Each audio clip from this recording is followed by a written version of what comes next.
Hamas کے فوجی ترجمان ابو عبیدہ نے اسرائیل کو وارننگ دی ہے کہ اگر اسرائیل نے زمینی حملہ کیا تو اس کی فوج کو نیست و نابود کر دیا جائے گا۔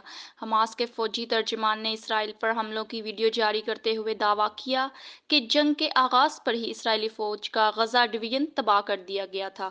حماس کے فوجی ترجمان نے مزید کہا کہ بیت المقدس کے تحفظ کے لیے ایسی مزید کارروائیاں جاری رکھی جائیں گی۔ ابو عبیدہ کا کہنا تھا کہ اس آپریشن کے لیے خفیہ تیاری کی گئی تھی جس میں حماس مزاحمتی قوتوں کے ساتھ رابطے میں تھے۔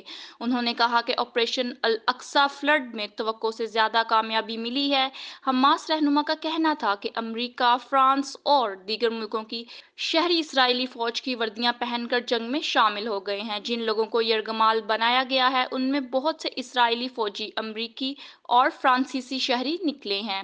مزاحمتی تنظیم اسلامی جہاد کی القدس بریگیڈ کے ترجمان ابو حمزہ نے کہا کہ جلد کئی محاذ کھول دیے جائیں گے جن میں 1948 میں فلسطین کے پاس موجود علاقے بھی شامل کیے جائیں گے۔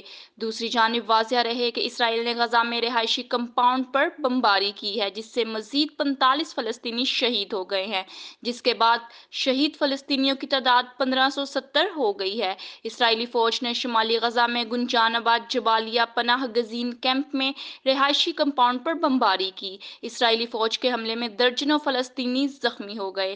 وزارت داخلہ فلسطینی اتھارٹی نے بتایا کہ فضائی حملے میں جبالیہ کیمپ کے مرکز میں الشہاب خاندان کے رہائشی کمپاؤنڈ کو نشانہ بنایا گیا۔